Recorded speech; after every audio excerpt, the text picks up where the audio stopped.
It's Movie Time is produced by John DeSando. Listen to shows and read reviews online at WCBE.org. I'm John DeSando. And I'm Mindy McPhan. And this is It's Movie Time. Yes, it is. And it's time for you, lady, to see A Quiet Place Part 2. Whether I wanted to or not. I know that. This is your editor giving you your assignment if you are a journalist, and you were wonderful to go, even though I don't think horror is your bit. No, you're just good and bossy, and I did what I was supposed to. And A Quiet Place, the first edition of this, was a big hit a couple of years ago. And John Krasinski has brought it back. He is directing and fully writing it this time, starring his wife, Emily Blunt. Love Quiet both of Place. them. So, just a thumbnail. What's going on here? Well, there's monsters out there. For some reason, everybody on every other planet hates us. I don't know what it is. I'm taking it personally, but maybe it should be our heads up, because I've never seen, or maybe E.T. is the only horror movie about aliens that they weren't, out to kill us. Yes, I know. So, these aliens, we don't really know why, at least I didn't, why they came here, probably to, I don't know, steal our resources, I guess, is usually why they show up.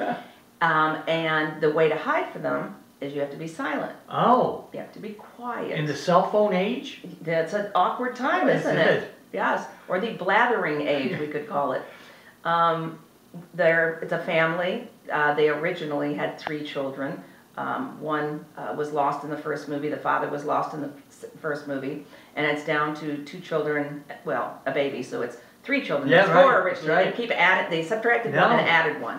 So they have 3 children and the mother, and the baby they have to keep quiet, which, as anybody knows, how about that? Not easy. And I don't know if an oxygen tank alone would. No, I know. They like quiet. entune that poor kid. Yes. I mean, they make basically a Moses bed for the baby. It Yes, does that's not right. float. Saw that. Yeah. Saw that. Yeah, and have a little oxygen face cover, so they want to close them in the suitcase, and they put the oxygen on the baby to keep it quiet.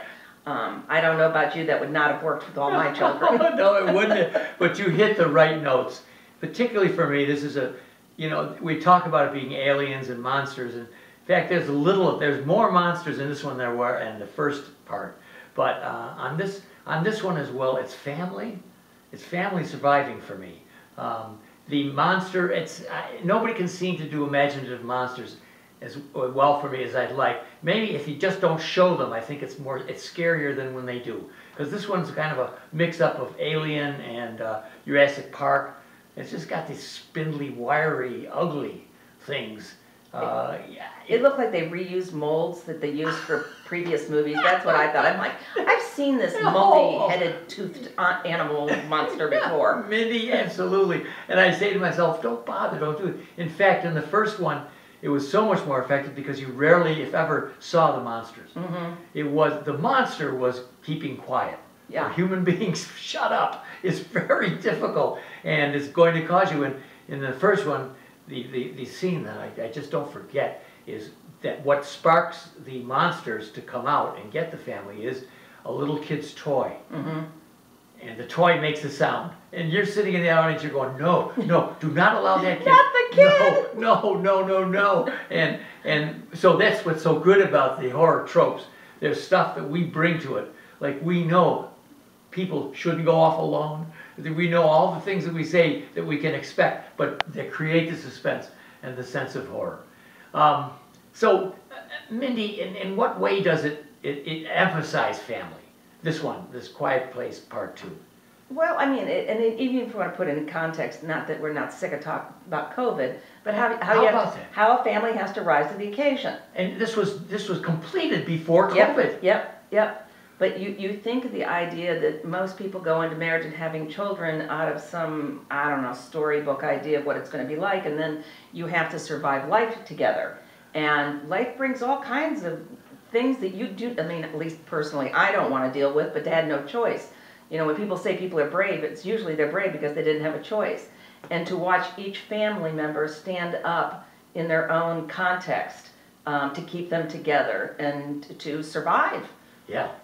And what about women in this movie? I don't know why I'm conscious of the role of women in contemporary movies, but I am. And I like to see them even as superheroes. I'm waiting for Scarlett Johansson to be Black Widow again. Oh, yeah.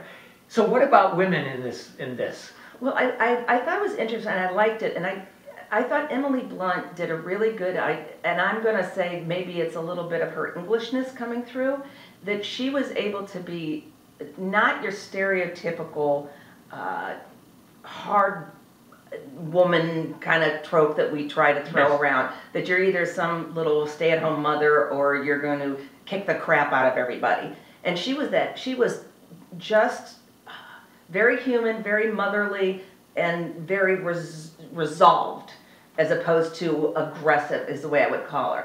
I loved that they had a little girl being the brave one. Oh, isn't I it? loved that the little girl was basically the hero.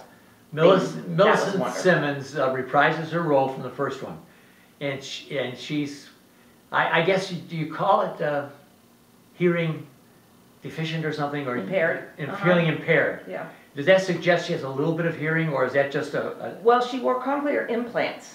That was what she was taking off of her head, was a cochlear implant, which is another whole set of discussions to go on. But she had a cochlear implant, so she must, that's why she was able to speak as much as she did. I wondered. It's Okay. because of that. So you wouldn't call her deaf, are you? Oh, yeah, absolutely, absolutely. But that would have been her, in theory, her birth situation. But she would be more impaired than deaf at that point. Right. Okay. And you're reminding me of what I very much like about this as well. It's just that little implant is a big part of this. Yes. Well, I mean, it's her superpower. Yeah. Good. Great her point. Her, what some people in the world would see as a deficit is her superpower. She is able to save the day because she has that impairment. Yes. I also like the way in which we can be in a confined space. Mm-hmm. And that family is in a really confined space, isn't it, for most of it? Yes. I thought, I mean, I'm not the least bit claustrophobic. I thought people that are claustrophobic would probably not enjoy a lot of things in this movie, especially the lack of oxygen at certain points. Oh, yes, yeah. Yeah, that would be a bother. And so they incarcerate themselves in some old foundry, Mm-hmm. and you have something like if you were in a submarine. That's what I thought. Yeah, like a mini submarine. Well, they have a thing to keep it from locking, Yes. which I thought was to prevent the sound.